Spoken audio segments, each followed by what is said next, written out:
दिक्कत कोई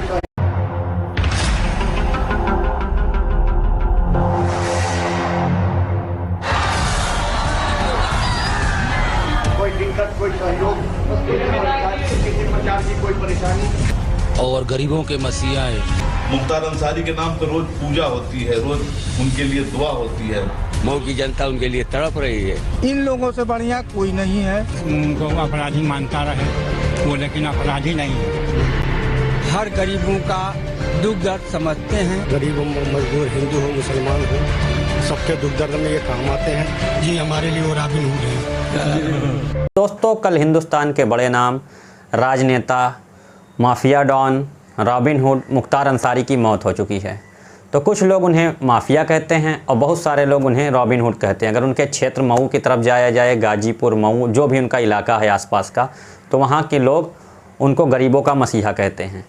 तो आज मैं वीडियो में ऐसी बातें, वीडियो तो आजकल बहुत चल रहा है, अभी उनकी मिट्टी भी नहीं हुई है, तो चारों तरफ बहुत सारे वीडियो चल रहे हैं। मीडिया को आप जानते हैं कि मीडिया मिर्च मसाला लगाकर सारी खबरें बताती हैं, एक का 20 बताती है, झूठ बोलती है, तो बहुत सारी खबरें आप जानते होंगे उनके बारे में। तो आज मैं वीडियो में ऐसी अनसुनी बातें बताऊंगा जो उनके बारे में लोग नहीं जानते हैं, जो मुख्तार अंसारी के क्षेत्र वाले जानते हैं या उनके करीबी जानते हैं, जो उस क्षेत्र के 90% हिंदू हैं, उनकी कही हुई बातें वीडियो में मैं क्लिप भी दिखाऊंगा और जो मीडिया नहीं दिखा रही वो चीज़ें दिखाऊंगा। तो पूरे वीडियो से बने रहिए और चैनल को सब्सक्राइब करें। मुख्तार अंसारी कोई ऐसे वैसे परिवार से नहीं थे, वो एक प्रतिष्ठित परिवार से थे, उस इलाके के सबसे रसूखदार परिवार से थे।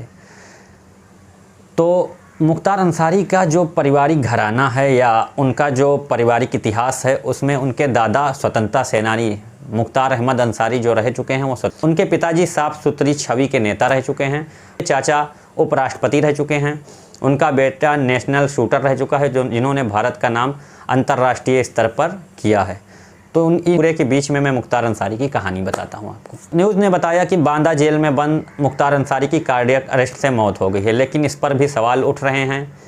देश की जो जागरूक जनता है, उनके चाहने वाले लोग हैं, उनके घर वाले हैं, इस मौत पर भी सवाल उठा रहे हैं। जैसा सवाल 2021 में रमज़ान के महीने में डॉक्टर शहाबुद्दीन की मौत हुई थी, तो उनकी मौत पर भी सवाल उठे थे। आज मुख्तार अंसारी की मौत पर भी सवाल बरकरार है। मुख्तार अंसारी का जन्म गाजीपुर ज़िले के मोहम्मदाबाद इलाके में हुआ था। उनके पिता का नाम सुबहानुल्लाह अंसारी और माता का नाम राबिया बेगम था। गाजीपुर में मुख्तार अंसारी का ख़ानदान कोई ऐसा वैसा नहीं, एक प्रतिष्ठित ख़ानदान के रूप में जाना जाता है, यानी कहा जाए कि उस इलाके का सबसे प्रतिष्ठित परिवार ने इस देश के लिए शहादत दी है। उनके मुख्तार अंसारी के दादा लंदन में डॉक्टर थे।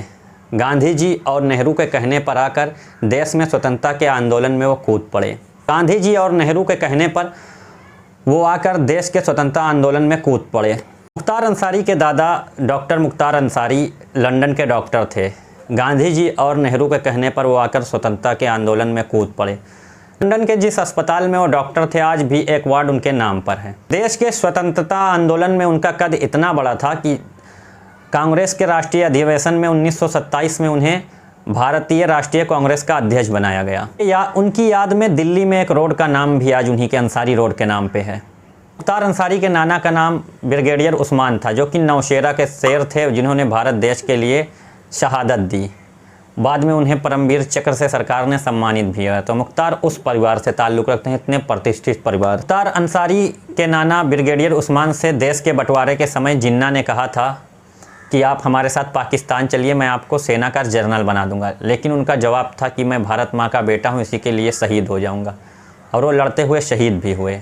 तो जिन्ना को ठुकरा दिया और भारत को चुना उन्होंने। ब्रिगेडियर उस्मान के शहादत के और बहादुरी के किस्से कौन नहीं जानता है। जब उनकी शहादत हुई तो तत्कालीन प्रधानमंत्री जवाहरलाल नेहरू उनकी अर्थी को कंधा भी देने आए थे। उनके पिता सुबहानुल्लाह अंसारी भी साफ सुथरी छवि के नेता थे और अपने इलाके के लोगों के लिए काम करते थे। भारत के उपराष्ट्रपति हामिद अंसारी जी मुख्तार अंसारी के चाचा लगते थे। तो मुख्तार अंसारी का जो ताल्लुक़ रहा है बहुत ही प्रतिष्ठित घराने से रहा है, और गाजीपुर इलाके में शायद ही कोई ऐसा परिवार रहा हो जो इतना प्रतिष्ठित रहा हो। और इनके बेटे अब्बास अंसारी, जो कि नेशनल शूटर भी हैं, विधायक भी हैं, उन्होंने विश्व स्तर पर भारत का नाम निशानेबाजी में रोशन किया। तो मुख्तार अंसारी कुछ लोगों के लिए माफिया और बहुत से लोगों के लिए रॉबिन हुड मसीहा थे। अगर क्षेत्र की बात की जाए तो 10% मुसलमान हैं, 90% हिंदू हैं। सिर्फ गाजीपुर नहीं, मऊ, बलिया आसपास के जितने भी इलाके हैं वहाँ पे मुख्तार अंसारी का अच्छा प्रभाव रहा। और जहाँ से वो आते हैं वहाँ पे 10% मुसलमान 90% हिंदू हैं। हिंदू भी पूरी तरह इनको वोट करते हैं। अगर कोई इनके दरवाजे, जहाँ पर इनके घर के दरवाज़ों को फाटक कहा जाता है, अगर वहाँ गया है तो वहाँ से कोई खाली हयात नहीं आता। और मुख्तार अंसारी के बारे में एक कहावत भी है कि वो क्षेत्र के लिए रॉबिन हुड थे। अगर वो अमीरों को लूटते थे तो गरीबों में बांटते भी थे। और तो दोस्तों, मुख्तार अंसारी अपनी विधायक निधि से 20 गुना ज़्यादा काम करते थे। चाहे अस्पताल का काम हो, सड़क का काम हो, पुल का काम हो, इलाके, उनके घर को फाटक कहा जाता है। इलाके का कोई भी गरीब उनके दरवाजे से कभी खाली हाथ नहीं गया। एक बार की घटना मैं बताता हूँ। मुख्तार अंसारी अपने घर की तरफ आ रहे थे, ये 2 दशक पहले की बात है। तो मुख्तार, एक महिला खड़ी होती, मुख्तार ने उनसे पूछा क्या हुआ, तो मुख्तार अंसारी से महिला ने कहा कि मेरी लड़की की शादी है, मैं यहाँ पर एक बार आई मगर कोई मिला नहीं।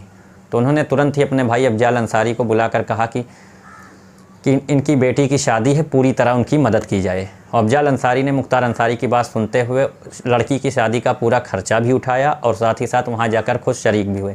तो ऐसी हज़ारों कहानियाँ अगर आप उस क्षेत्र में जाएंगे तो मिल जाएंगे। जो आज मीडिया हिंदू मुसलमान बता रही है, मुख्तार को हिंदू विरोधी बताए, तो बिल्कुल गलत बता रही है। जो दंगे वाली बात है, मुख्तार अंसारी खुली जीप पे दंगा रोकने के लिए निकले थे। वो अपनी जनता से काफ़ी ज़्यादा प्यार करते थे, लेकिन मीडिया उनको विलन बता दे रही है। तो ऐसी कई कहानियाँ आपको मिल जाएंगे। वीडियो में भी मैंने क्लिप में दिखाया लोग किस तरह की प्रतिक्रिया दे रहे हैं, लोग क्या सोच रहे हैं उनके बारे में। मुख्तार अंसारी रहे हों, अतीक अहमद रहे हों, अफजाल अंसारी रहे हों, जैसे कई नाम हैं, उनके बारे में, उनके ऊपर कभी भी किसी बहन बेटी को छेड़ने का आरोप नहीं लगा, किसी गरीब को सताने का आरोप नहीं लगा। उसके अलावा मुख्तार अंसारी का एक भाषण में, ये देखिए क्लिप डाल दे रहा हूँ, उन्होंने कहा अगर कोई किसी गरीब को परेशान करेगा तो मैं उसका पंजा मरोड़ लूँगी। तो जो सामंतवादी ताकत, गरीब और मजबूर को सताया जाता है तो आपका ये बेटा उनका पंजा मरोड़ने का काम करता है। किसी माँ बहन की इज्जत और आबरू लूटी जाती है तो आपका ये बेटा उस गरीब का आंसू पोंछने का काम करता है।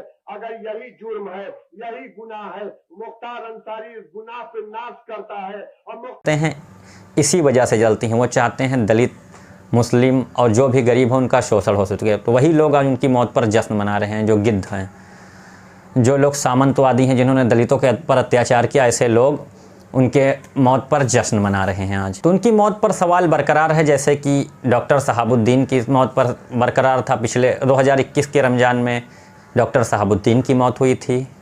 2020 की कस्टडी में अतीक अहमद की हत्या हो गई थी। अब मुख्तार अंसारी, तो सवाल अभी भी बरकरार है, मुख्तार अंसारी की मौत हुई है या हत्या हुई है। और लगातार मुस्लिम नेताओं को टारगेट किया जा रहा है। आजम खान जेल में हैं, तो सिर्फ मुसलमानों को ही डायरेक्ट टारगेट किया, क्योंकि माफिया तो उत्तर प्रदेश के हर ज़िले में हैं, उनको नहीं टारगेट किया जा रहा है। वो सत्ता संरक्षण प्राप्त हैं, खुले घूम रहे हैं, MP MLA विधायक बन रहे हैं। तो कहीं ना कहीं सवाल बरकरार है। तो आप लोग वीडियो को ज़्यादा से ज़्यादा शेयर करिए।